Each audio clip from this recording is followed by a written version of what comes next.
Welcome to the Memories of a Moonbird podcast, exploring life one story at a time.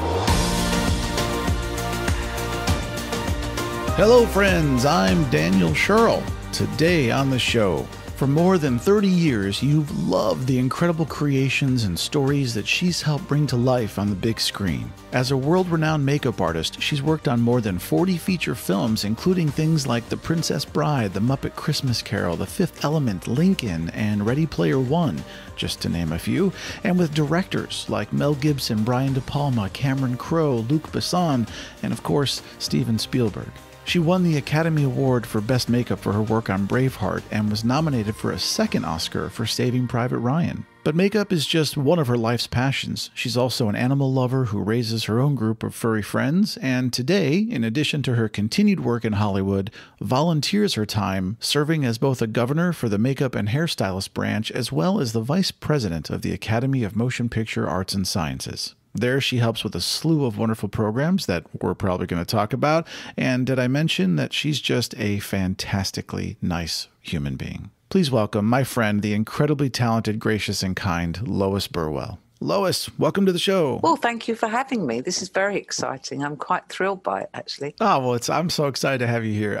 Let's jump right in. You were born in the UK. Where exactly were you born and raised there? London. In fact, an area quite close to Crouch End, which I think some people may have heard of, or perhaps even some of your listeners live in. It's North London. Is there a big difference between the different geographical areas of London, like north, south, etc.? Oh, yes. It can get quite heated, actually, whether you're north or south of the Thames. And how so? Like, what's the big debate? I don't know. It's one of those kind of anomalies. I'm trying to think how to describe it without seeming, offensive in some shape or form.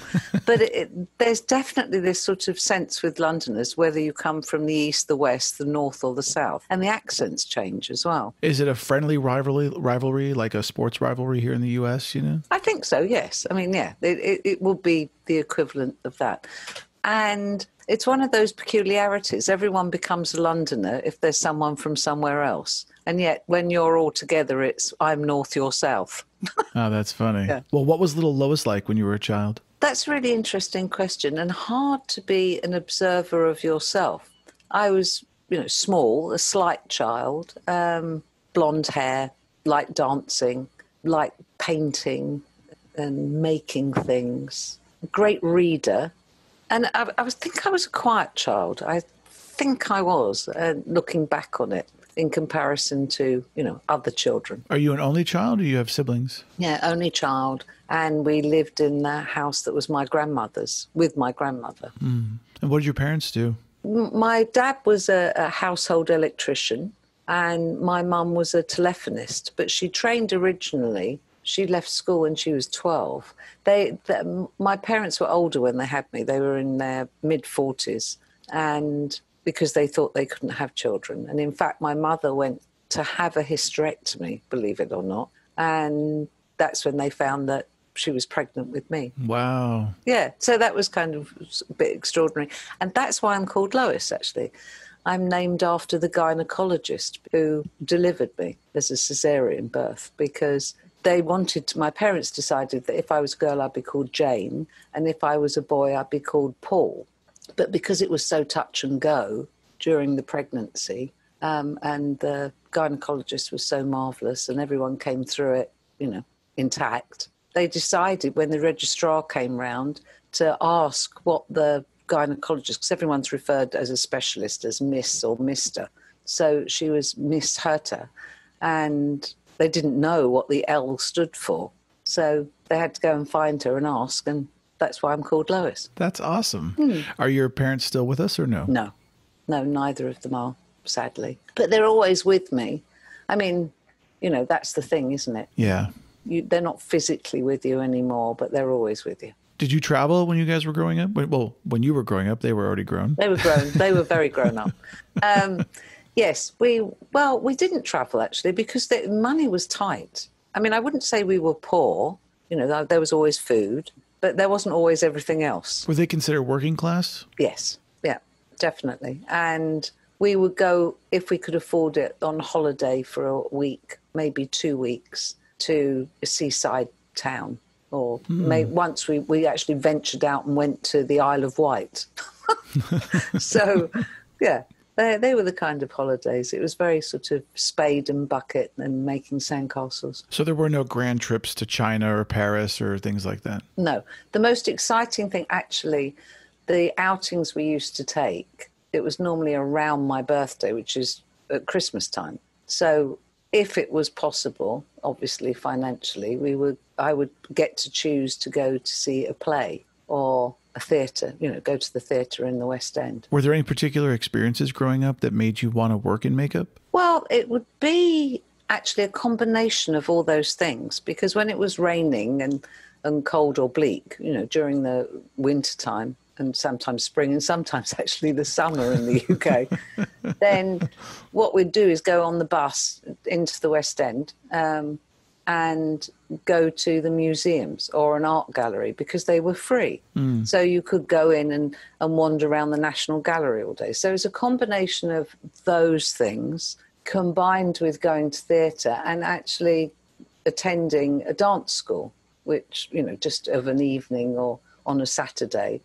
I loved it was the Iris Caldecott School of Dance in Crouch End, and just a local dance school. So when we do performances, I started to want to make, if you were being a doll, for example, I remember one dance we did, once we were a rainbow, and then another time we did Dance of the Dolls. And of course I made everyone up to be the doll. So I think it was a combination of those things. And did you have a particular form of dance that you liked more than others? Always liked ballet. Still to this day? Yes. That's cool. So do you ever go out to a ballet here in LA? I have done, yes. Yeah.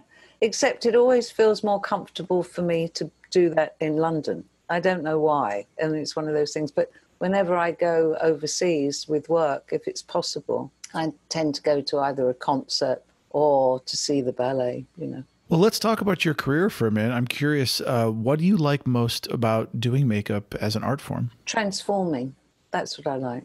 And it can be very subtle. I mean, it doesn't have to be into a creature, turning an actor or someone into a creature. It can be the character, whatever that happens to be, whether it's the right tone of lipstick and just to change that person and help them visually become the character they're portraying. That's what I enjoy. That's actually what I enjoy, rather than makeup, as a contained in a box sort of art form. In essence, though, you are quite like a classical painter, that every single person is a canvas and you're creating some piece of art on them. I hadn't actually really thought of it in that way, but yes, I mean, yeah, absolutely. But it's also how, see, it's more than that, because a canvas is something that's flat. This is more, you have to observe what someone's mannerism is or how they speak, how their muscles work. It's actually examining them from the inside, how it affects the outside. I mean, if you know the person, you've worked on them many times, do you have the advantage of saying,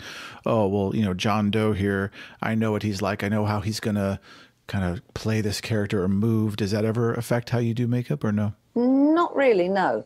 I think it becomes, I think when it's a fresh face, a face you don't know, actually it's easier in many ways, because you don't have that interpersonal connection that kind of blinds you. When you're living in a house and you walk past the furniture every day, you don't really see it. But if you go away on holiday and then you come back, you go, oh my God, those covers need changing.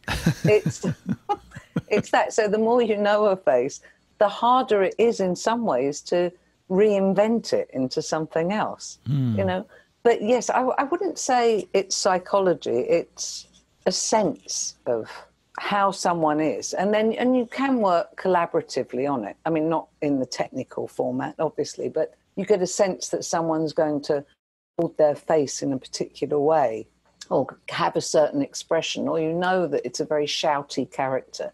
So your emphasis might be on the teeth, if it's going to be shouty. So it's that. It's sort of like a jigsaw puzzle, putting it together. When you get hired to do a job, and we'll just make something up, let's just say there's some big sci-fi project, whatever.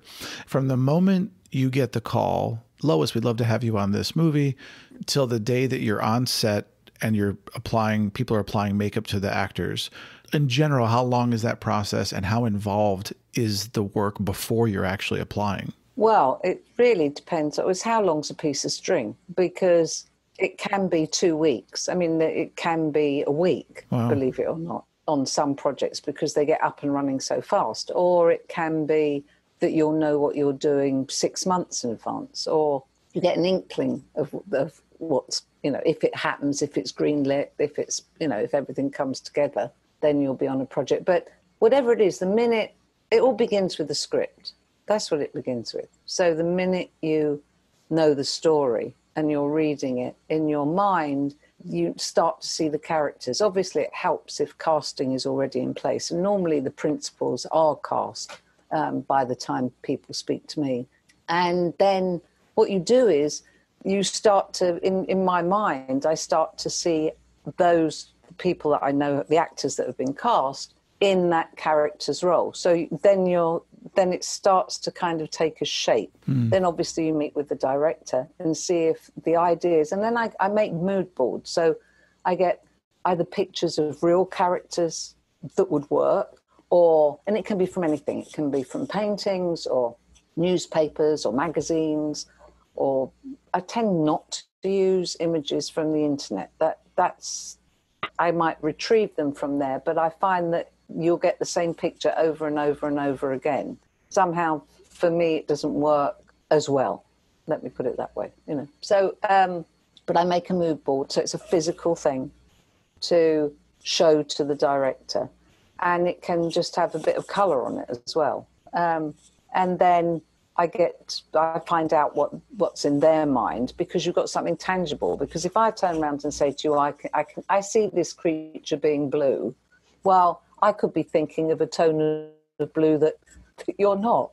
So yeah, sure. The more you hone down in that way, you know where you are, and you can stand a greater chance of actually coming up with the look that will make the director and everyone else jolly rather than miserable. Are there usually several rounds of meetings between you and the director to figure out what tone of blue, metaphorically, you're going to use? There will be over a period of time, normally with a test, but it depends on the director, and some are more engaged with that than others. So others will just say, show me when you're ready, and that's it. So interesting. I will then go and have a chat with the production designer.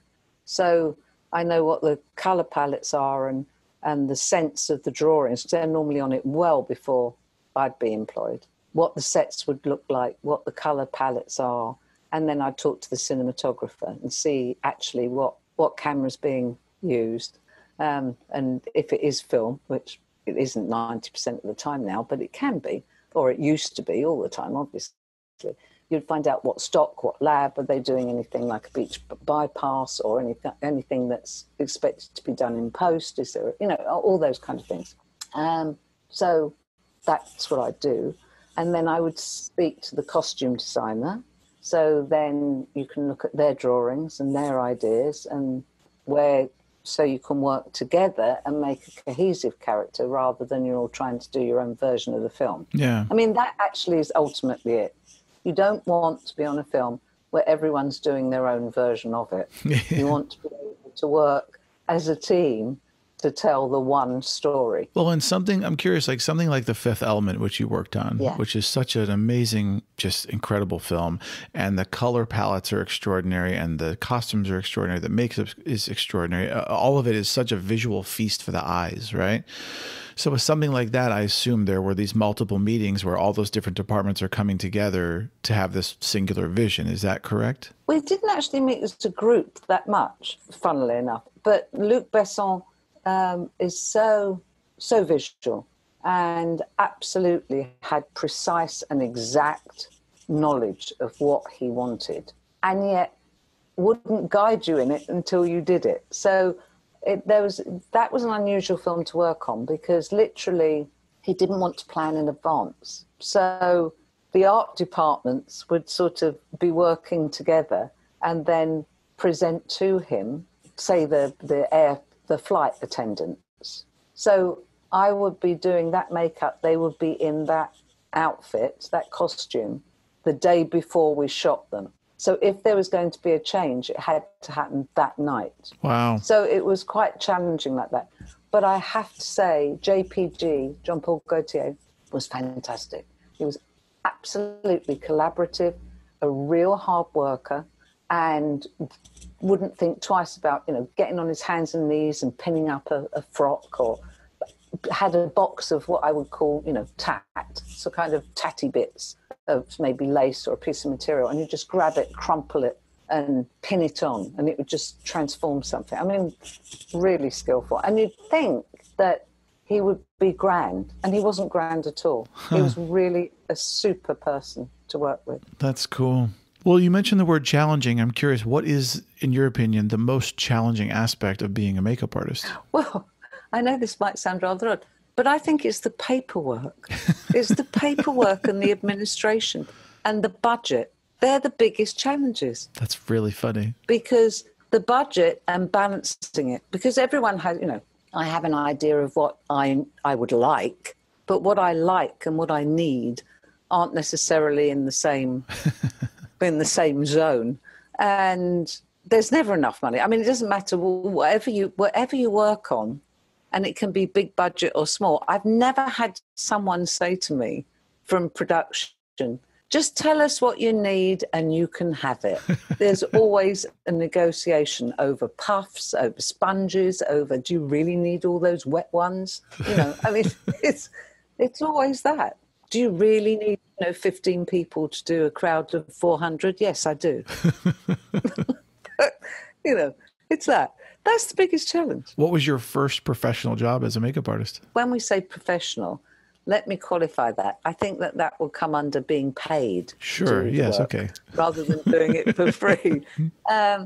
And that would have been a rock video with Jean-Michel Jarre. Were you in England then? Yeah. So you started your career in the UK? Yeah, oh yes, oh yeah. Mm. And how long were you in the UK working in makeup before you transitioned to Hollywood? Oh my Lord, that's a good question. I would probably a hideously long time. Over 20 years, actually. So today, if you had to choose, would you prefer actually applying makeup to actors or running a department as like a department head on set? It's the same thing. That's one and the same job. I don't know how other people work. I mean, out of fairness, everyone has their own kind of, way of doing things. But there are three answers really to that question. One, to me, it's one and the same thing. I can't ever imagine standing and pointing and having someone else do the work. And I wouldn't ask anyone to do something I'm not prepared to do. And interestingly enough, there was a film I did, in fact, it was The Last Samurai, and we were in New Zealand, and it was a really international team, which I was thrilled by. I mean, they came from all over the world, so it was great. But there was someone who, and I work in the crowd room as well. I don't just do the actors. I mean, obviously, if the actors are, in the chair, then I can't, at the same time as the crowd call, I can't be in the crowd room. Right. But I always like to be in the crowd room when I can, and then leave and go and do the principal cast, if it's an early enough call. But there was someone, and I overheard it, and it was day one, and we had 500 Japanese young men who were playing both the Imperial Army and the samurais, obviously depending on what day, or sometimes they'd be divided 250 and 250, that kind of thing. And in New Zealand, there's a hole in the ozone layer, and the burn time at that point was 7 minutes. And the samurai, some of them, had shaved heads. So you can see that there's going to be a problem. So obviously sunscreen was vital. Yeah. And I'd asked two people to start off, as they were coming in, putting the sunscreen on before they come in and sit in the chair. Because I like to work it as a sausage factory. So you go in one end raw and you come out cooked and done and ready at the other. And then at the end of the day, you do the reverse. Right? So, and I heard someone say, I'm a makeup artist, I don't do sunscreen. So that first morning, there weren't any principals coming in for a long time. I stood there and worked the entire crowd call only putting on sunblock. Oh, cool. And no one ever challenged anything they were asked to do after that, because from the very beginning, You don't ask someone to do something you're not prepared to. You've got to lead from the front. Leading by example. That's a wonderful thing. Yeah. Well, you've worked on some of the most famous movies in cinema history, including The Princess Bride, Braveheart. We mentioned The Fifth Element. Do you have a favorite film or a favorite makeup design that you've done? And not necessarily, I want to quantify that, not for the film itself, actually, purely for the makeup aspect. Oh, well, I think the film that I was happiest with the work, because I'm never happy with the work. I'm happy with other people's work, but not with my own. Huh. In the fullness of time, I can look back and go, do you know what? That's not bad. That was almost quite good. I quite like that. Is that a Lois trait or is that a British trait? Oh, I don't know. I think it's a me trait. I mean, it's just, it's written through me like Brighton Rock. I just can't change that. But I would say that the film that I was happiest with and have come closest to saying yes, yeah, it was stringless. You can't see where the strings were, would be Lincoln. That would be the one, because that was a massive challenge, and the scale of the film, and what we were, what was required to be done, and in the time that that we were given to do the work, it was, yeah, I think I was happiest with that. It took a lot. And there's one memory I have, which when we were in the house, and in fact, Daniel wasn't working that day. Mr. Lincoln wasn't working. But just to get the House of Representatives ready and to look right, because half the cast had to actually resemble real, historical characters. And they were sitting spread out with extras sitting by the side of them, who, of course, are going to be seen as if they're principals when you go in on one of the characters. So it was a massive thing to do. And I walked in and they were just starting to rehearse. And when everyone was gathered, I just started to cry because they looked right. It was just so wonderful and such a relief. That's really cool. So, yeah. What is it like to win an Oscar? Well, rather extraordinary, actually. It wasn't something that I'd ever really thought about, because it was something that happened to other people. And I actually can say that about most of my life, to be perfectly honest, that it was just peculiar. It was peculiar and odd, marvellous, exciting, sort of nerve-wracking and lovely. I still don't understand fully how it came about, even though now I do, work with the Academy and those things. It's now, where do you keep your Academy Award? On a shelf by the side of my husband's 2 Academy Awards. Ah, that's cool. Yes, you're a multi-Oscar house. Yeah. And for those who don't know, you can, if you want to talk about him, he's an award-winning cinematographer. Yes, John Toll. And we met on Braveheart, and we both won for Braveheart. Oh, see, that's what a romantic story. You have an Academy Award-winning love. Yeah. I'm just curious, did he ask you out or did you ask him? I'm trying to remember, actually. No, I think what happened was, it wasn't a question of asking out, because, well, except he did ask me to go for a drink. So yes, he did ask. Wait, please tell me that he walked up to you and he quoted Mel Gibson and said, "Lois, every man dies, but not every man lives. Will you have coffee with me?" That would be nice, but no, that's not John. So, yeah, no. What happened was, do you fancy a drink? Because what we do is we go to dailies, we go to rushes at the end of the day. And when you start off on a film, people don't do that now, but when you start off on a film, everyone's there at dailies, absolutely everyone. And then it kind of peters down as the hours get longer of the shooting day. And you're farther in, unless there's something that someone's worried about or they feel they want to see something for a technical reason, it just dwindles down. Well, I always go because, makeup can be slightly changed every day. You can see what's working and adapt and kind of change it, because the face isn't in comparison to the face on the same shot. So it's something that's fluid. It's not set in stone. So I always go, and I go every day if I can. And, of course, it was by the time we were, I think, 3 weeks in Scotland at the beginning of the shoot, by the 3rd week, there were 4 of us sitting watching the dailies rather than 25. So it's you, John, Mel, and who? Well, actually, sometimes the producers, sometimes one of the producers, and always Steve Rosenblum, the editor. That's cool. So, yeah, that was us. That was the little merry band. And so we got to know each other then, because on a film set, I mean, I'm not standing there chatting to the cinematographer. You're there working. So it was then that we started to know each other. And, of course, we were on location. So on a Saturday night, you know, you're in Fort William. There's not 1,000 places you can go to. We don't all have cars, you know, all those things. And so you end up in the same Chinese restaurant.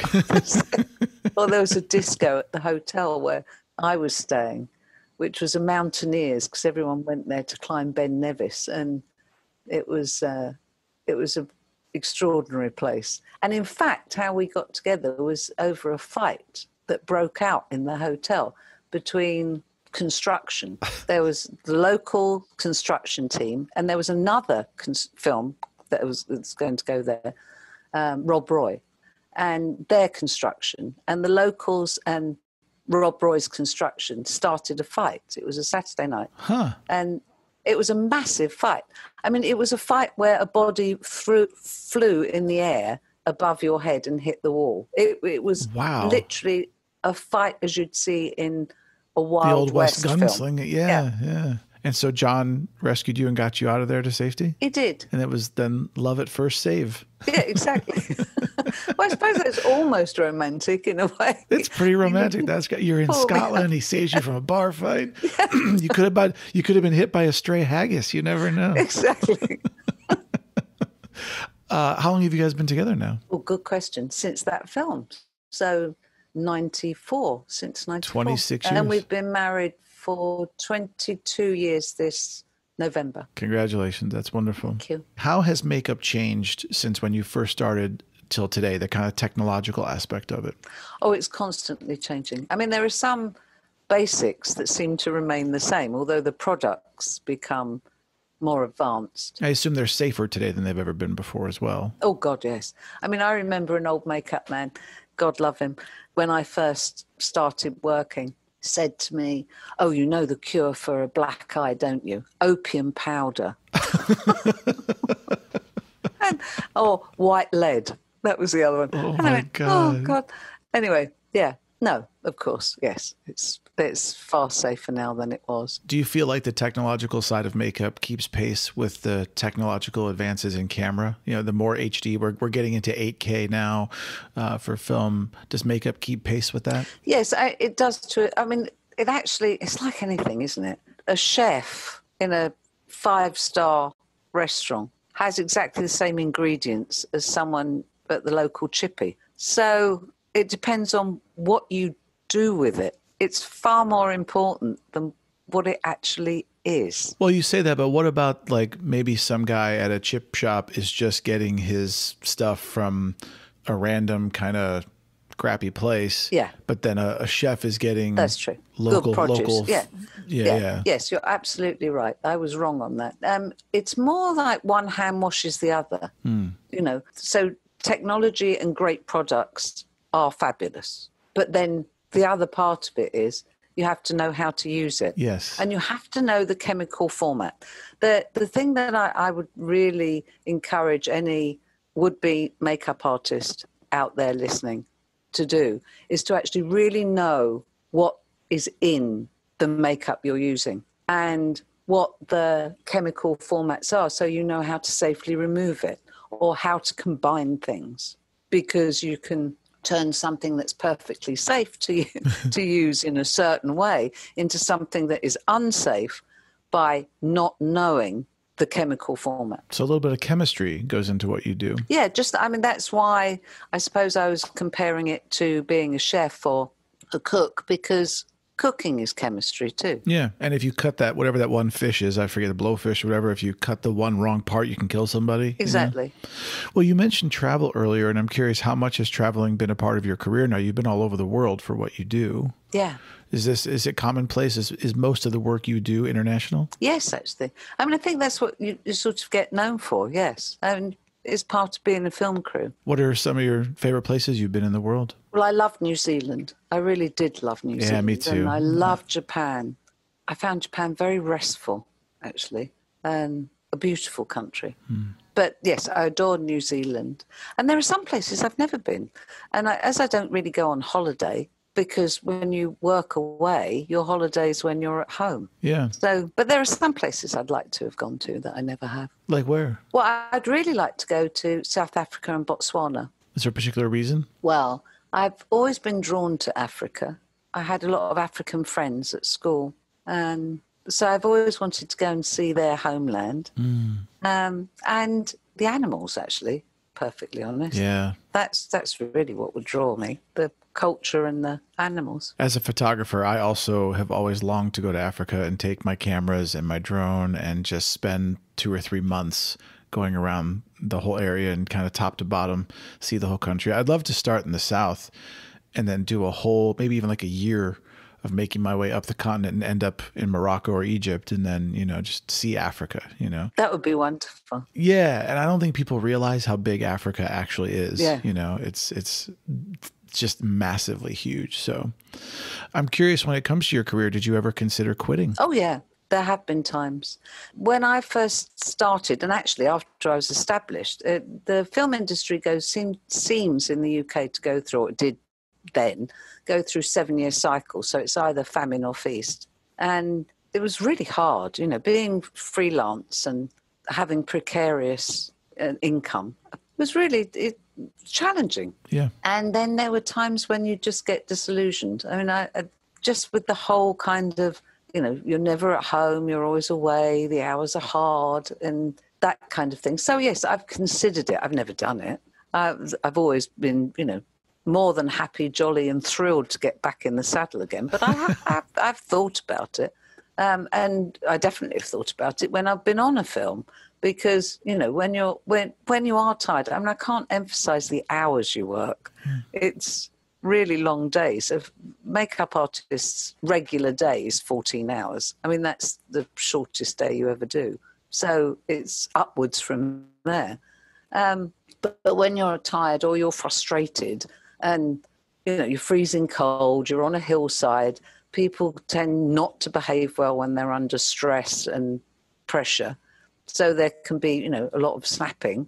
When you get days like that, it's not like that every day, but when you get days like that, you just think, what the hell am I doing here? Why am I standing on this hillside worried about someone's eyeliner?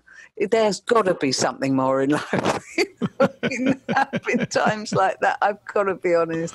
And then in the next moment, everything comes together. You see something, it's the performance, it's the camera move, it's how they look, what they're wearing, the feeling, the sense of achievement of that group project. There's nothing better in the world. When you have to design a specific look for a film, what kind of preparation do you have to do with like research and test runs and things? I know we touched on it a little bit, but is there a specific process for you? Yes, yeah, there is. I like to do masses of research.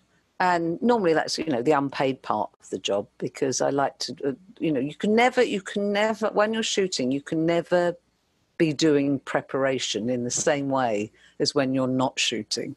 So it's better to have the preparation up front.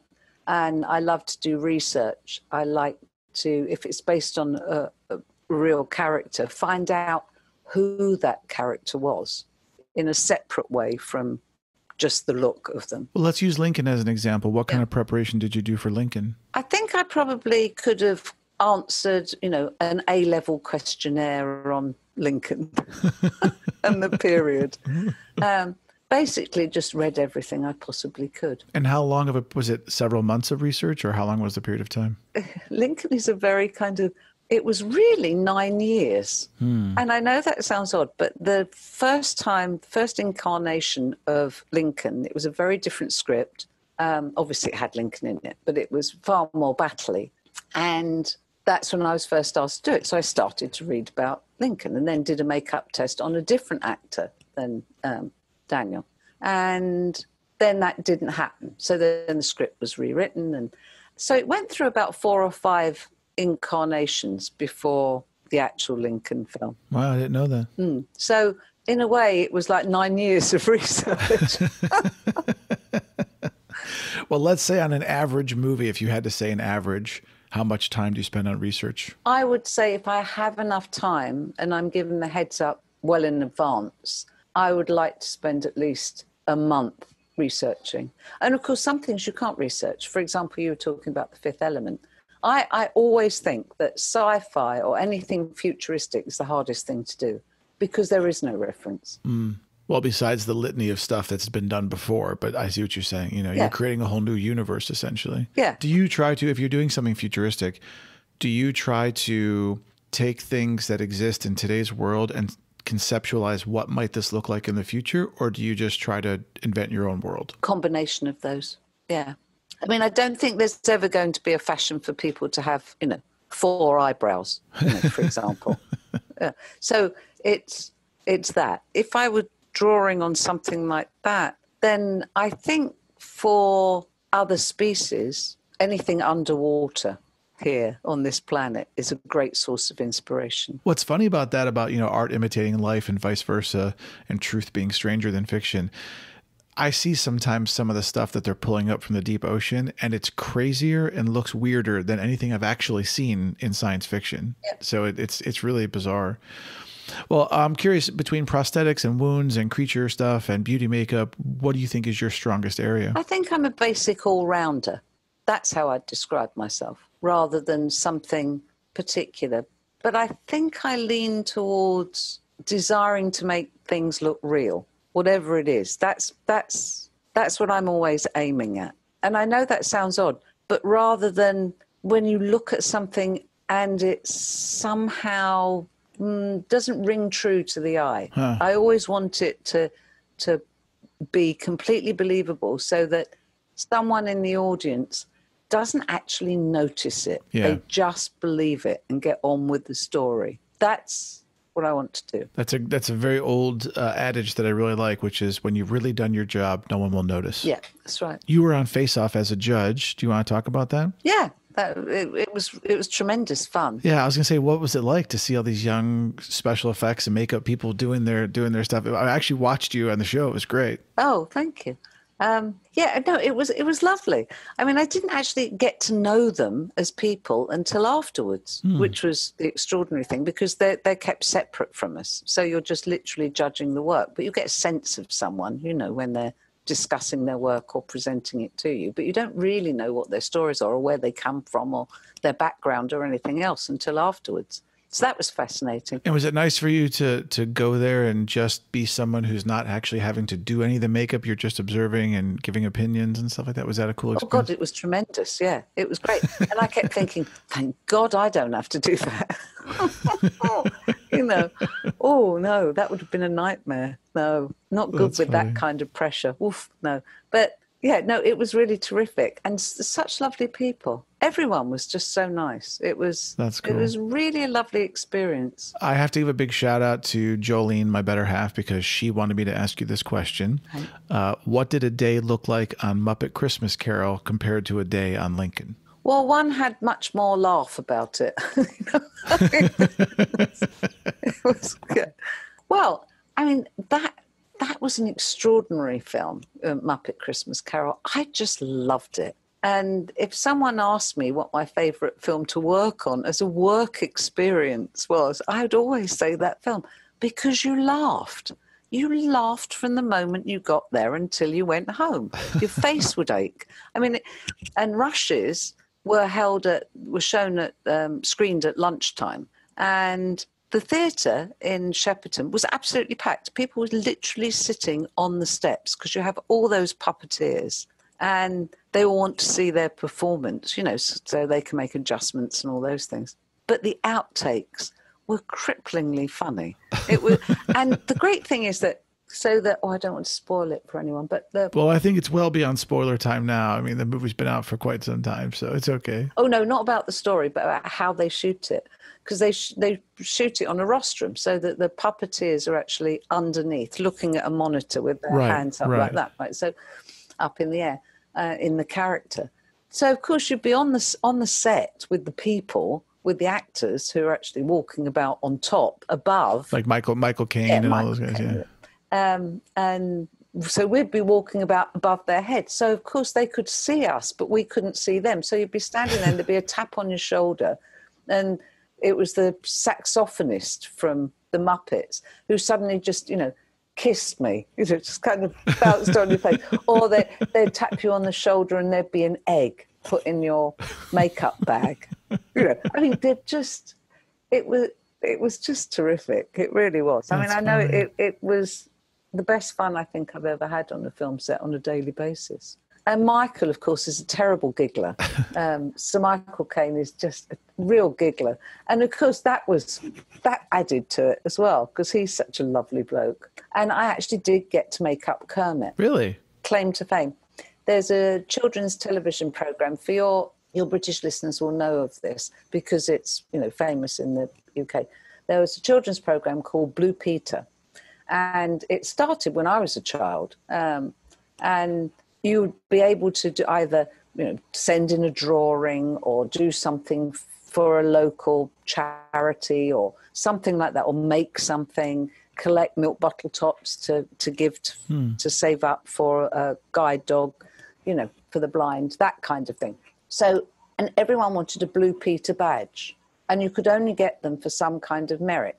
And it so happened on the Muppet Christmas Carol that Blue Peter was still going then, and they came and they wanted to interview the Muppets. So the idea was that they'd knock at the door, at the makeup door, had a little star on it that I had to cut out, of silver paper, because we don't have those on doors, obviously.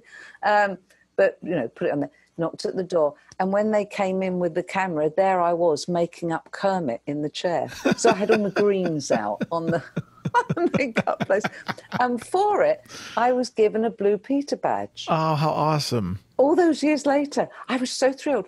Can't tell you how thrilled I was. And then I went to do after lunch checks on Michael, and he went, "Where'd you get that badge?" I said, "Oh, I got it for making up Kermit."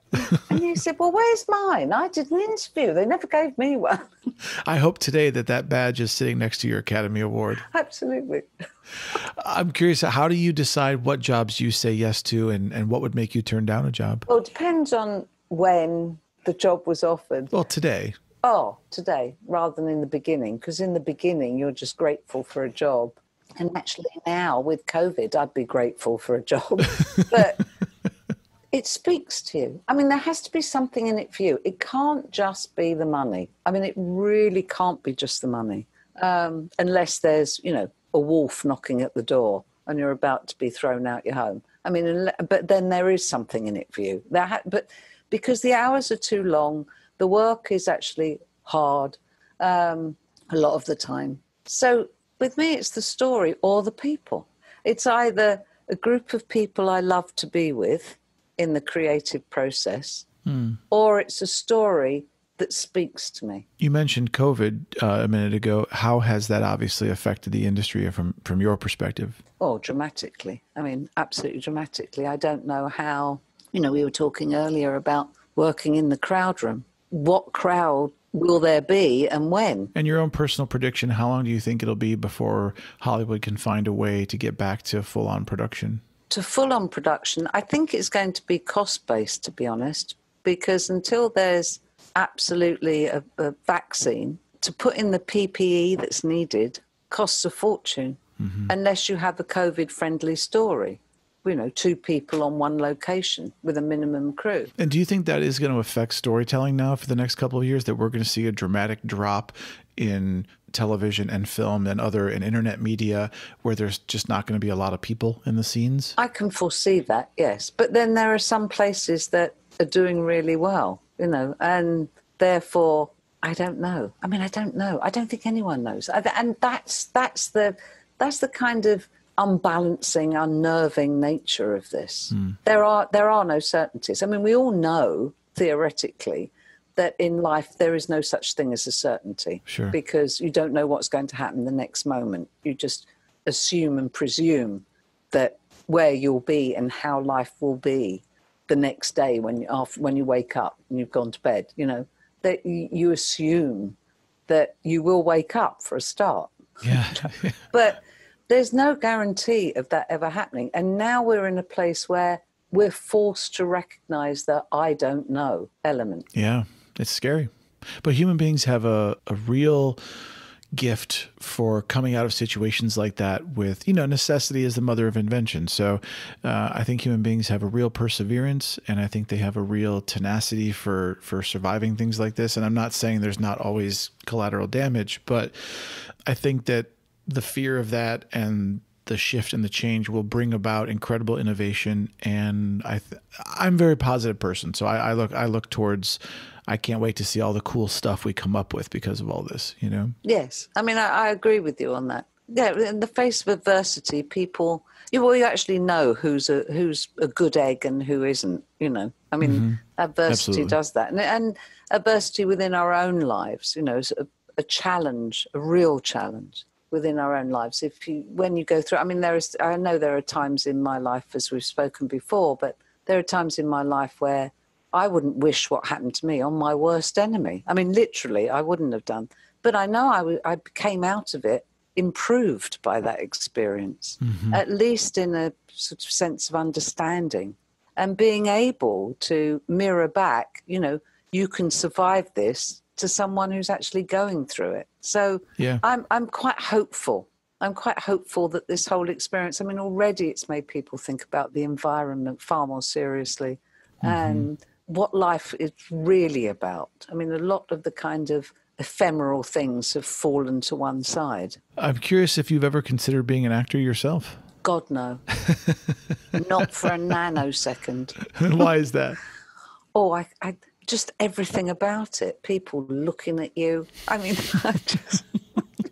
it's being watched. It's also being other people. I struggle enough just being myself, let alone being anybody else. I don't know how they do it. Do you ever get nervous on any of the jobs you work on? Oh, always. Absolutely always. I've never been on a single job where I haven't thought the night before I begin, I'm going to get fired. I won't make it through the first week. I know they're just going to see that I shouldn't be trusted to paint living room walls, let alone a face. Oh, absolutely. And the really weird thing is, the more you've done it, the longer you've been doing it, the more frightened you are. Yeah. Because you have more to lose somehow. And it's like, well, I got away with it all this time. It's the law of average. This next job, they're going to discover it for certain. They're going to see I'm a total fake. Yeah.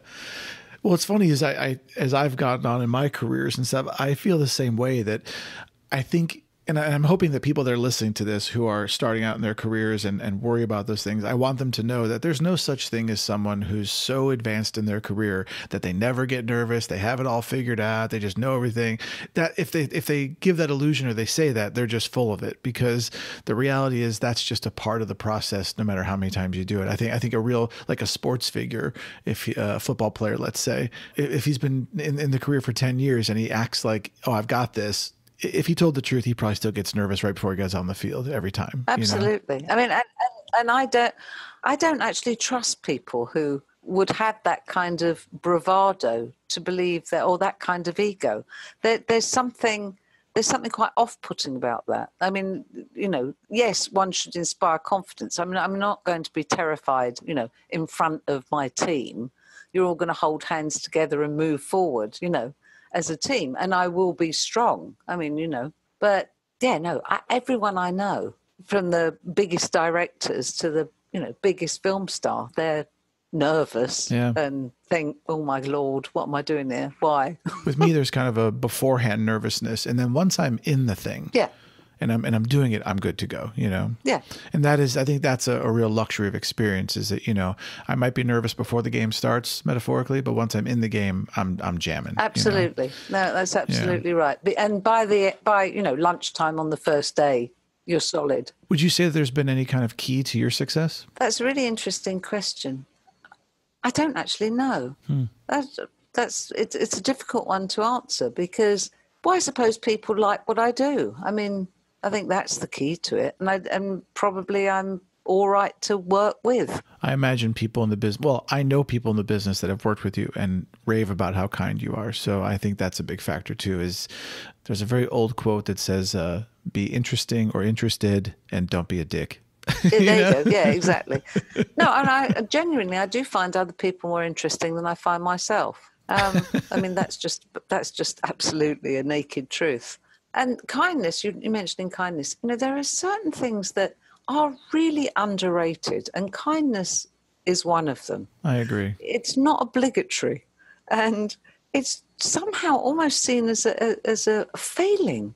Yeah. Which I find remarkable. I agree, actually. And I think we're going to talk about loss here a little bit down the road, but that, if I forget, remind me, because the kindness thing plays into it. So, but I wanted to ask before I get off the career stuff, if you didn't work in makeup, what do you think you would have done with your life so far? Oh, that's a really tricky question. Well, actually, if I didn't do makeup, I think I would have liked to have done producing, actually, but be a creative producer. Because I do know that is one of my strengths, working out how you fit all those pieces together and how you bring something about.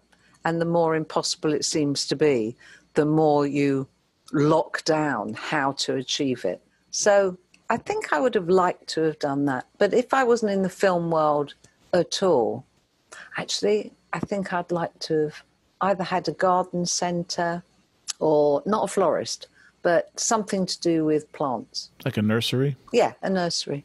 Cool. While we're still on career stuff, you are the vice president of the Academy of Motion Picture Arts and Sciences, and you're a governor.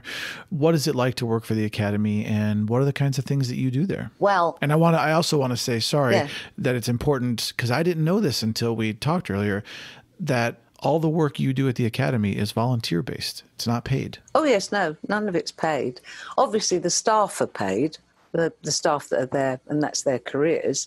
But yes, just as any member of the Academy, when you become a member, you can always be engaged and involved either at branch meetings or opt in to help with the student awards, the Gold programme, which encourages young people and creates a pipeline for them to come into the industry in multiple ways. Because don't forget, the Academy is also arts and sciences. Right. So, it is across the board. And yes, well, what I do is do all those kinds of things, help with the student awards, judge those. And what kind of programs does the Academy offer for like outreach to the arts community and things like that? Oh, well, there are always now it's obviously primarily online, but if you go to oscars.org, you'll see that there are multiple options and programs that the public can see as well. There are interviews, either on specific films and projects, or there are lots of restoration of films. There are a huge amount of things, actually. And the education and outreach, it means going to colleges, talking to school children, lecturing at sort of, either lecturing or participating and doing little film modules, that kind of thing. That's cool. Yeah. No, I mean, the Academy does a huge amount of things. It's not just one night It's a year. not just the... just the gold bald man, though obviously that's the brand. but it really, the other 364 days, we're out there, literally preserving and honouring the past, acknowledging filmmakers, whether they're student filmmakers or international filmmakers in the present, and creating a path for the future, for future filmmakers. I mean, we take that very seriously. Are there any career ambitions you have yet to achieve, or have you already achieved everything you wanted to in makeup? Golly. Oh, no, there are so many things I'd like to do. So many things. I really want to be able to say that there's a film that I've worked on that I'm 100% happy with my work. That's actually the ambition. I mean, whether anyone, and this is the thing, I know that there's always the thought about you've won this award or you've been nominated for that. All of that actually on the inside of me is nice but immaterial, because if I could achieve being happy with my work and I'm content with it and I know I've done a good job to myself, no one can give that to you. No one can take it away. And it's actually the most rewarding experience. Do you think a true artist is ever 100% satisfied, though? No. Yeah. So it's an unachievable goal, unattainable goal, right? Yeah. But I think we can get to 99.9. we can get to 99.9. And the thing is, there's always something exciting, isn't it? It's exciting. You know, even when you work with the same team, the story's different and the actors are different. Or even if some of the actors are the same, the crew's not exactly the same. So there's always something engaging and new. And I don't actually like having goals, because a goal in a way always feels like a bit of a death to me. You know, you've reached it, you've achieved it, and then it's gone. So I just think of it as kind of gathering as you go. Is there diversity in makeup? There is now, but it's not enough. It needs more. And we need a pipeline of people being trained from diverse backgrounds in order to create that for the future. So passing the baton on and sharing knowledge, I really do think is a way of becoming immortal, actually, to be perfectly honest. It's a way of safeguarding the future. Yeah, that's cool. When I first started, actually, there in film, not in television, because the BBC was predominantly, in fact, almost exclusively female makeup artists. But in film, that was not the case. It was the male makeup man. Huh. So, and to do some of the films I did, even, you know, in the 90s, there was a question mark at one point over a film I was going to do and didn't end up heading the department, but it was a battle-y film. And there was a doubt, because I was a woman, whether I could do a battle film. And then, of course, you know, Stephen asked me to do Saving Private Ryan, and that wasn't even questioned. And then for some unknown reason, all I was asked to do was a whole slew of war films. And in fact, there was one director who said, I don't know if my film's going to go, but I wanted to meet you because you're the Queen of War. But yes, the diversity, there's always been a sort of an element of it. In the arts, there always has been. Yeah. But it needs to be improved. What's it like to work for Steven Spielberg? Fabulous. He's a nice bloke. I mean, he's not always Mr. Nice on a set when you're at work, because Well, that's any director. the pressure of it all, that's anybody, isn't it? Yeah. I mean, that's the truth of it. But yes, he's wonderful and can be incredibly kind as well, talking of kindness. Yeah, I mean, he was absolutely fabulous when my dad visited on Saving Private Ryan. Stephen is wonderful with old people and children. Absolutely sensational. And, you know, my dad, it was a rainy day and it was for the flyover at the end of Rommel, because Dad didn't want to come to visit, although I wanted him to come to Wexford, because that's where we did, in Ireland, that's where we did the D-Day landings and everything. But he couldn't, because he landed on D-Day on the British beach, Sword, and he just couldn't face it, actually.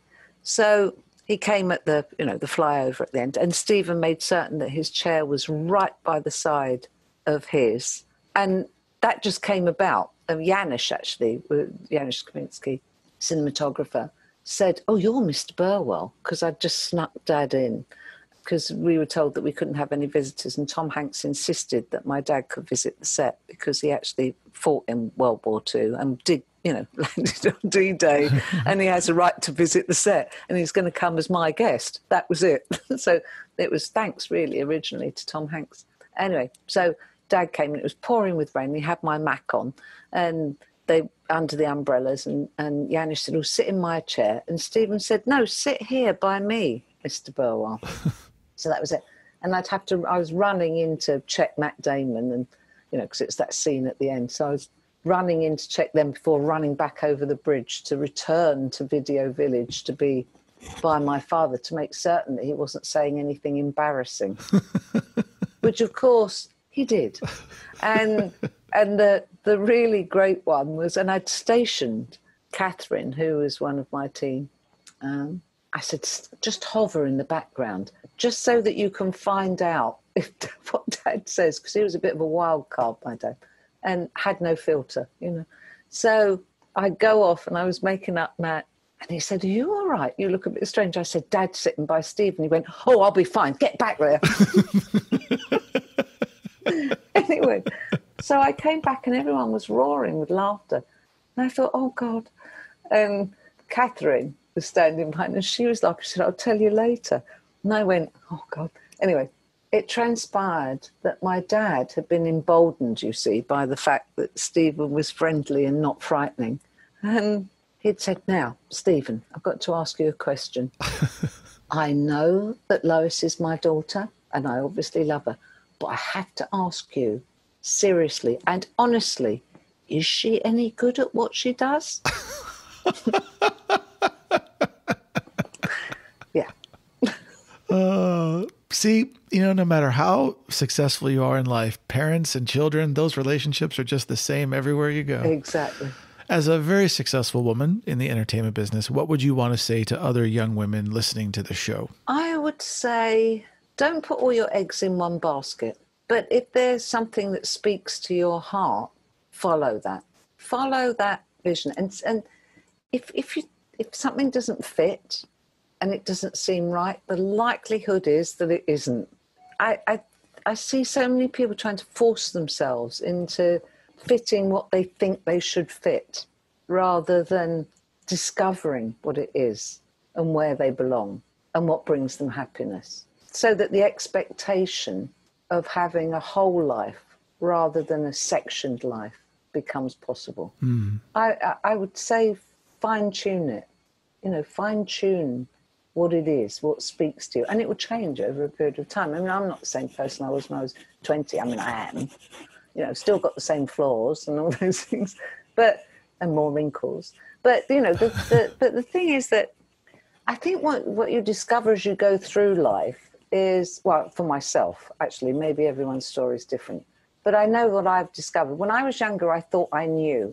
The older I became, the more I realised my lack of knowledge, in fact, bordering on ignorance, And yet, the increase in understanding. And there's something about that transition from believing you know to understanding that you don't know that brings with it the things that you think are going to be important and the things that you worry about, just purely in a vanity way. I mean, I'm just saying this because I think people will resonate. So when you're young, you think, oh God, do I look fat in this? It's that kind of thing. Or I've got a spot, everyone's going to be looking at my spot.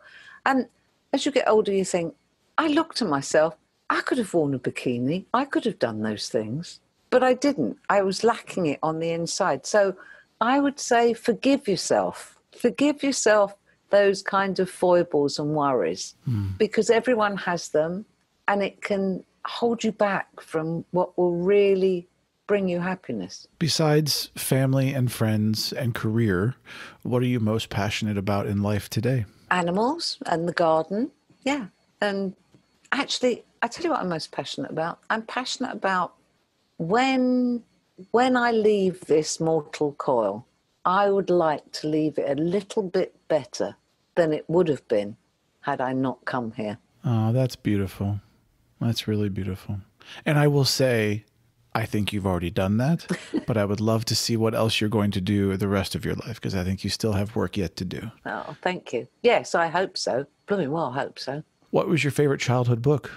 The Secret Garden, F. Hogson Burnett. What was the first book that you read or movie you saw that made you cry? Well, I can tell you the story my parents would say, and then I can tell you my real experience. There are two different things. One, I was too small. They took me to... There was an animation theatre that you could go into when you were waiting for a train. And we were somewhere, I want to say it's Piccadilly Circus, but I've got no idea if it was or not, because I was about 2.5. And they thought that we could go and see Bambi as my first cinema experience. And I screamed the place down, had to be carried out, wailing and crying. How old were you? About 2.5. 2.5, okay. That's a little early for Bambi. So I can't actually remember it. I know, exactly. So, but my parents, they were really bad parents when it came to that kind of adult supervision. I always think of them. When you go on Netflix or whatever and it says, is it you or is it parent control? That kind of thing. Yeah. And I always think of my mum and dad. I was taken to see Paths of Glory when I was 6 because they didn't have babysitters. So I just went along. I don't think it did me any harm, but I saw every Bond film, the Blue Max, all those things. I mean, completely unsuitable for children. But anyway, didn't seem to harm me much. But the film I remember crying at, and forgive me if this is a long, involved story and it's about a film that no one's ever seen. No, it's good. But there was a film that Hayley Mills was in called Whistle Down the Wind, and it has Alan Bates in it too. And Hayley Mills was a young actress at the time, and she played a girl that lived in a farm somewhere in the Yorkshire Dales, and she had a little brother and a sister. And they went to Sunday school, and at Sunday school, they were being taught the story of Christ and how he was persecuted and all those things. And Alan Bates plays a prisoner who's escaped from prison, and they find him hiding in the barn, like Jesus in the manger, right? So they start to take food to him from their parents. And Alan Bates, at that point in his life, such a beautiful man. I mean, very kind of Christ-like beauty, Anyway, so what happens in the end is obviously the police catch up with him and they take him off.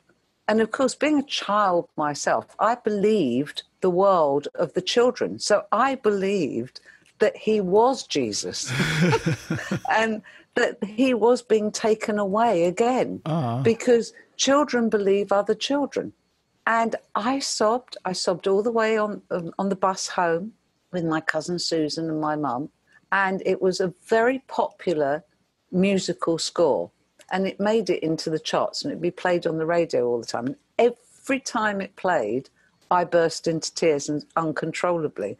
And the only thing that made it better was that for my birthday, which, as I said, was near Christmas, my parents bought me a pair of black, shiny Wellington boots, just like the ones Hayley Mills wore in the film. Aww. Do you have a picture of you in those boots? I do, actually, somewhere. Yes, I do. You should send it to me. I'll include it in your promotional email for the show. Oh, have a look. I'll see if I can find it. Yeah.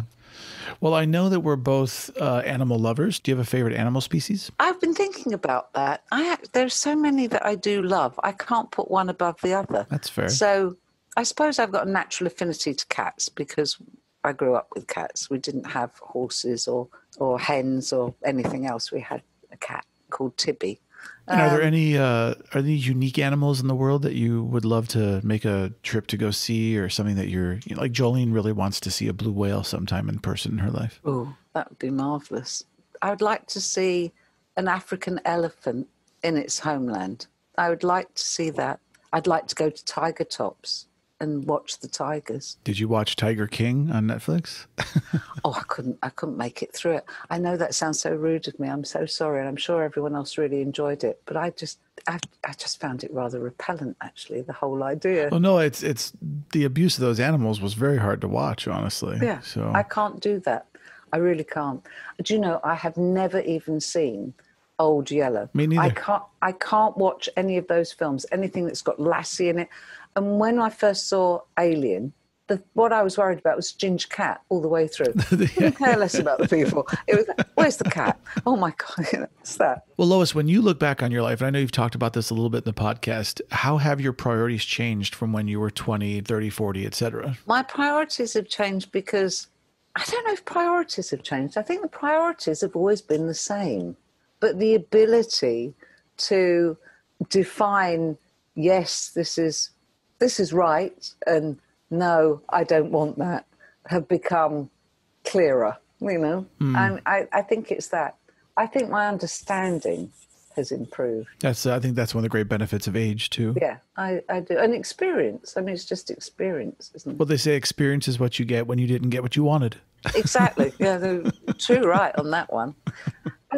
Yeah, I think when I was 20, I mean, you're trying to find out who you are, aren't you? You're trying to find out who you are and where you fit, and you want a career, and you want to have a home life, or one assumes. And it's it's a time of promise, but it's also a time of great anxiety. Mm-hmm. And I think I've left a lot of anxiety behind. That's great. When you're not off creating all this wonderful art for the world, what do you do with your spare time? What are your hobbies? Well, I do gardening, and I take care of the animals. Yeah.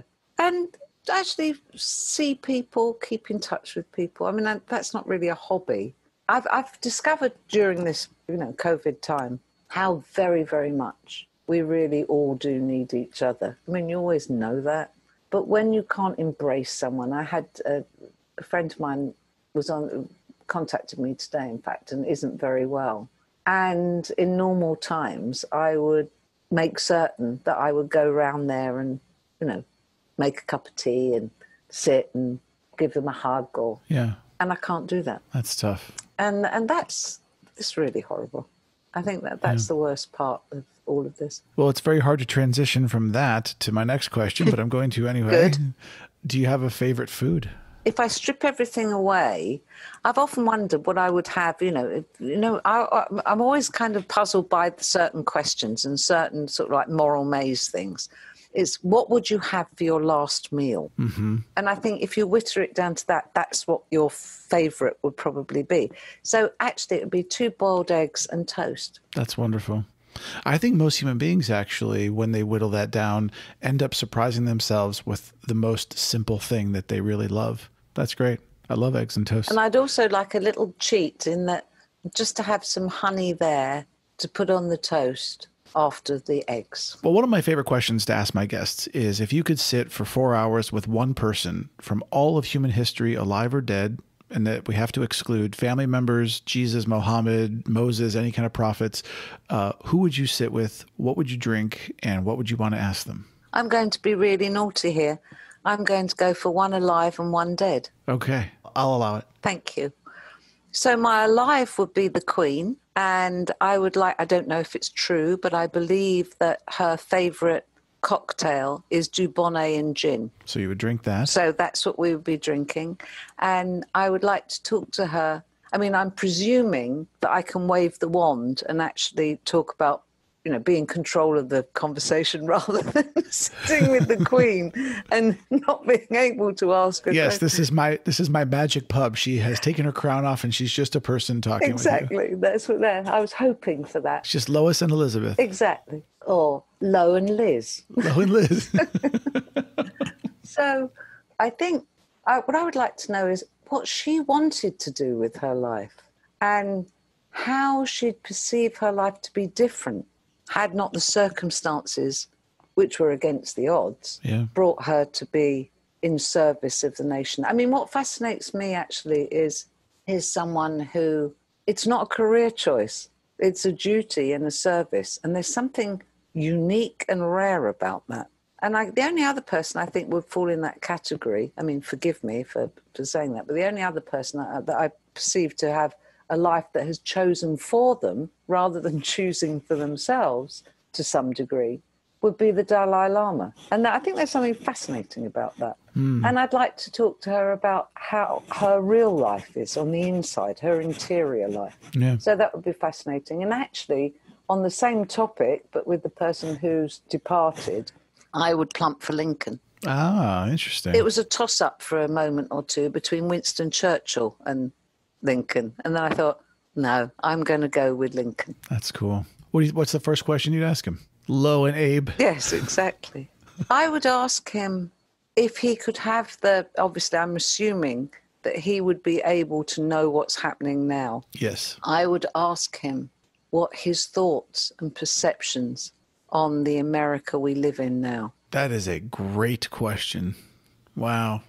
I could have just closed the whole podcast right on that. Thank you. That's awesome. In line with that, though, some people say that things in the world today are the worst they've ever been. Some people say that the world today is better than it's ever been. I fall in the camp of I think the world is better today than it's ever been, despite environmental concerns and politics and things like that, that the actual quality of a human's life is far better today than it's ever been. But I'm curious, what do you think? Where do you fall? I think it's probably a combination of the two. I think some things are worse. I definitely think, civility is worse, and good manners are failing more than before. But there again, if you look back at the baldy medieval time or the 16th century, that was a bit cut and thrust. I mean, I don't know. I think some things are better. Dentistry's better. I wouldn't, I know that sounds like a flippant response, but it's true. You could die from an infection in the gum. Yeah, there was no aspirin or antibiotics or anything back in the day. And, other than ripping your teeth out and people having wooden teeth inserted into their gums if they wanted any teeth at all, and the life expectancy. Well, so we live longer, but do we live better? I guess that's really the question. That's the real burning question. And I think it depends on how you can live. There are some people who have tragic lives, painful lives, and there isn't joy within it. And then others have happy, contented, or more happy than not. So, I think it depends on where you live, who you are, and what your perception is. Is the glass half full or half empty? I think people all the way through every era have always thought it's the worst it's ever been or it's the best it's ever been. Yeah. There's always those two groups. And I don't think anyone really knows. You can't evaluate it all like that. What is your guilty TV pleasure? Any murder mystery, which is really sort of quite surprising, but I love them. I absolutely love. I find them relaxing. Do you listen to podcasts in general or no? Because I was going to tell you something cool. I do. So the inspiration for my podcast actually came from the British Desert Island Discs. I love Desert Island Discs. That Me is too. an It's my ambition. favorite podcast. That's an ambition. You want it for me too, to be on that show. I want to be on Desert Island Discs so desperately. Me too. But I became aware of that podcast. It became my favorite show. And then Jolene and I were talking about what I want to do with my life. I used to be I'm a licensed DJ from high school, and then all the other, and all the other things coalesced. And I just thought, I would love to do a podcast that means something to the world and talk to all these cool people I know about what is it. And it just evolved into what does it really mean to be human? So that's kind of, but I haven't told anybody that, but you're the first person I told. Thank you. That's a real privilege. I like that. And I just love that, because the whole thing about Desert Island Discs is that because people are focusing on their choice, they reveal themselves inadvertently. Yes. And what's extraordinary are people's musical choices and how sometimes it doesn't reflect them at all. Yeah, I totally agree. So Lauren Laverne, our producer from Desert Island Discs, if you hear this, Lois Burwell and Daniel Sherrill would love to be on your show. Yeah. Lois, I'm curious, are you happy with the journey of life so far? Yes. Yes, I am. I mean, there are some things I'd like to be slightly different. I would like to win the lottery. Me too. Yeah, exactly. And I'm sure 99.9% of the listeners. But I'm always stunned when people say, oh, no, I'd be quite happy. My cousin Susan, actually, she says, I'd be quite happy with 1 million. I don't want the 55 because I wouldn't know what to do with it. Like, are you mad? There's so many things you can do in the world. Yeah. Think of all the things you could do and people. You said your cousin Susan? Yeah, cousins. Well, if she's listening, cousin Susan, win the 50 million and hire me. I'll help you spend the other 49. Okay. Exactly. Exactly. No, I am happy with it. I mean, I've been lucky. I've just been so lucky, so fortunate. It's just remarkable. I don't know how or why it came about, but just really so fortunate. So much to be grateful for. Gratitude is an endless pleasure, actually. Mm-hmm. If you feel gratitude, it feeds itself. That's beautiful. If you could continue to live a healthy life, and that is the caveat, a healthy life, how long do you think you'd like to live? I don't want to be here without the people I love. And when more people that I know and love are on the other side, I'd like to go and join them. Are you afraid of dying? Well, I don't want to do it today. And I'd be quite grateful if it wasn't until, few years hence. But I've had a couple of sticky moments where, the sword of Damocles was kind of potentially hovering above my head. I'm sure most of the listeners have had that too, whether it's, a recall for a mammogram or, something along those lines, a bit of a scary moment. And it makes you think. I don't think anyone knows whether they're going to be good at dying or bad. Perfectly honest. I don't think you know until you're there. I don't have a fear of the concept of it. I don't know if I'd be frightened in the moment. I hope not. I've been privileged enough to be with several people, I should say, in their last moments. And it's extraordinary. It's an extraordinary event to participate in. Mm-hmm. And it is a privilege. And I hope that I'm like some of them. I hope I can do it without fear, and I can let go gracefully. I don't want to be hanging on by the skin of my teeth. Yeah. I hope I can do that. There was one gentleman, and I don't know who he was. It was a bank holiday weekend. I was living in England at the time. Sainsbury's it was, actually. And I always used to say Sainsbury's is rather like life. I mean, you can say it's Albertsons, you could say it's, Gelson's, you could... I was going to say, and people here don't know, Sainsbury's is a grocery store. Yeah, so it's like Ralph's. I mean, that one of those. Right. So in every day, it's like the Kroger grocery stores of the United States. Yeah, exactly. So I always thought that life was like going around Sainsbury's because people pick things. You have someone who's, obviously really worried about their finances and they're looking for the bargain. Then you have someone who's got a really meticulous list of what they need to do and what they get. And then you have someone who's just wandering around going, I'll have that, So you have all those ranges. And once in Sainsbury's, a woman who was pregnant, water broke. I mean, literally. And over the bing bong, tannoy, there was, the announcing system. There was assistance in aisle 8. It's needed, So, and the ambulance turned up, she went off and, all those things. Anyway, but it was a bank holiday weekend, and to get a trolley, a cart to go around the supermarket, you couldn't find one for love nor money normally. And there was just one by the side. They all seemed to go. And there was just one there. So I went, oh, good fortune. I've got a trolley to go around the supermarket. So I go through the door, and a gentleman brushed against me, just literally kind of, side hit me.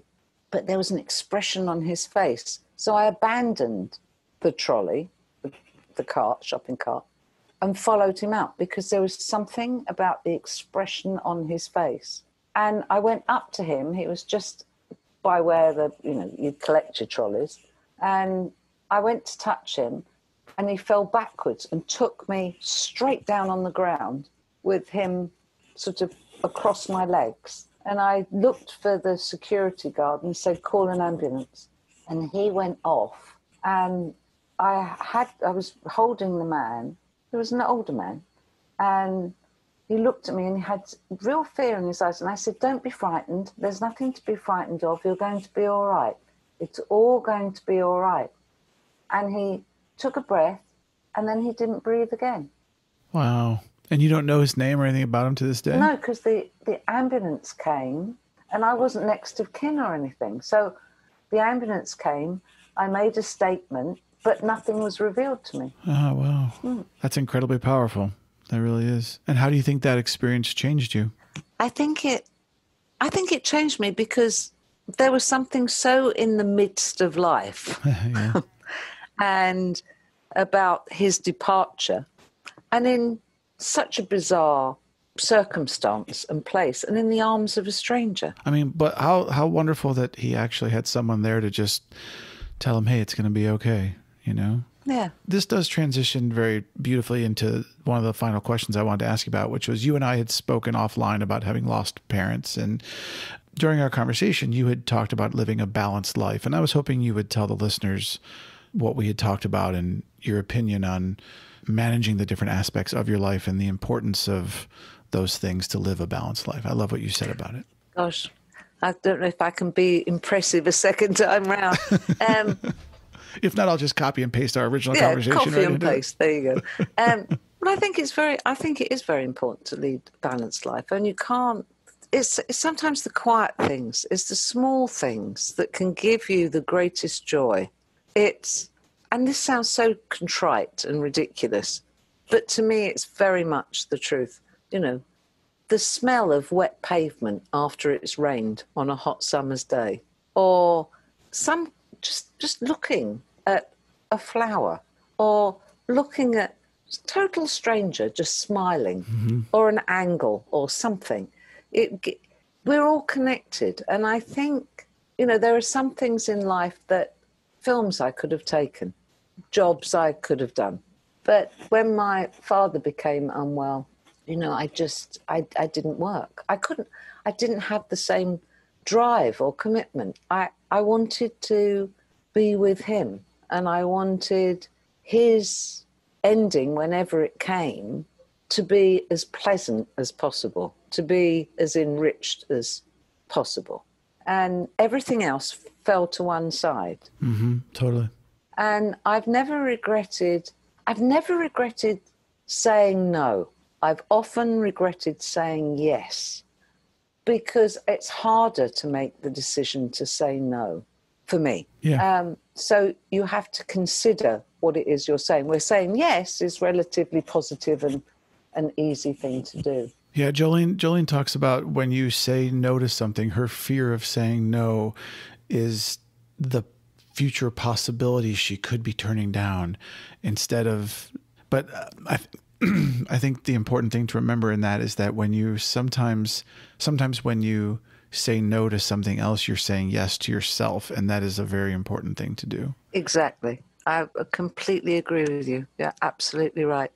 And that's why I've often regretted saying yes, but I haven't regretted saying no. And I should give her credit. That's Jolene's quote, not mine, but yeah. That's wonderful. It's wonderful. Well, if you could go back in time, what do you think you would say to 20-year-old Lois? Oh, I'd say be brave, be bolder. Be brave, be bolder. Lois Burwell, what do you think is the purpose of art? Well, I think it's to transform. It's to lift us. It's to make us think. It's to make us better than we are. What does success in life look like to you? Oh, not having missed out on the big stuff. And that's not necessarily career. Oh, no. No. It's the whole of life. I mean, there's something about having, I mean, I'm not certain what a successful career really is, to be completely honest.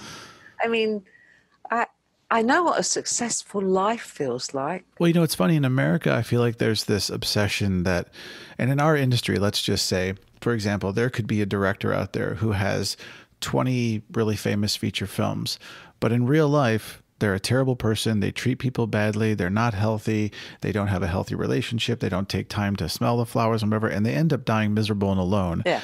No matter how many great movies they may have made, that's not a successful life to me. They've missed the point. Exactly. I mean, I the one thing I know that you will always regret is having a life that's just a list of credits.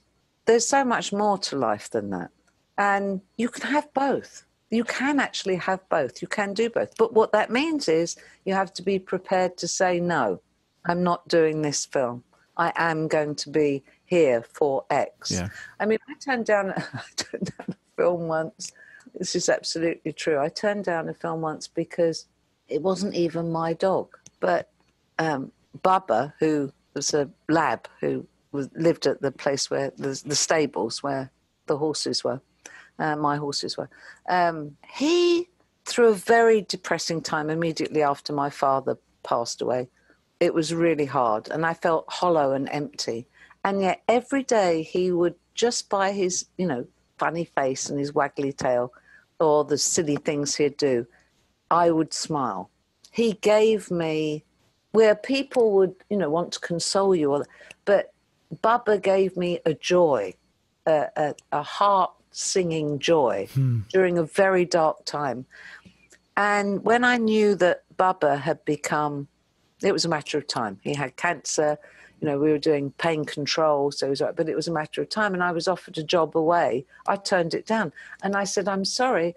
I didn't say it was for a dog because I didn't think that would have gone down well. But I said, there's a friend of mine who's terminally ill and I want to be with him in his last moments. Good for you. I think that's wonderful. And I would have made the same call, to be honest with you. And it was, I've never regretted that. Well, speaking of animals, what's your spirit animal? Well, I'm not certain. There was a shaman who told me that I had, on the animal medicine wheel, said at the core of it was a snake. And I thought, I don't think I quite like that. Not that I don't like snakes, because they're really, underestimated in their beauty and how they feel.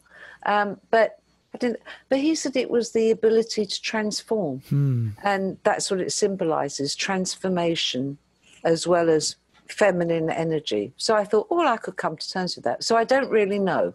But of course, what I'd really like is something like a snow leopard. Well, I'm gonna just say your spirit animal is a snow leopard. Then Lois, the snow leopard. That's cool. Thank you. The last thing we do on the podcast is a little fun game I have called 299 Philosophical and Life Questions with Moonbird. I have a list of 299 questions I've collected from friends and family on the internet, and you get to pick two numbers, and I'm going to ask you those random questions. What two numbers would you like to choose today? Well, I'm going to go for 37. Okay. And what's the other one? Did you say you got 200? 299. Oh, I'm going to go for the 299th. All right. That's fantastic. So 37 and 299. Number 37. When was the last time you broke someone's heart? Oh, golly. I don't really know. I think in an obvious way, it would have been in the 90s. No, early 90s. Okay. Number 299. I won't ask you to explain who or what. That's okay. No. Number 299. I think this is the first time this question's been on the show, if I remember correctly. What would your pet say about you if we asked for a reference? Oh, she doesn't feed me enough. She doesn't feed me enough. She's sometimes late with the food. You know, occasionally when it's on time, it's all right, I suppose, but I think I deserve better. I think that's what they'd say.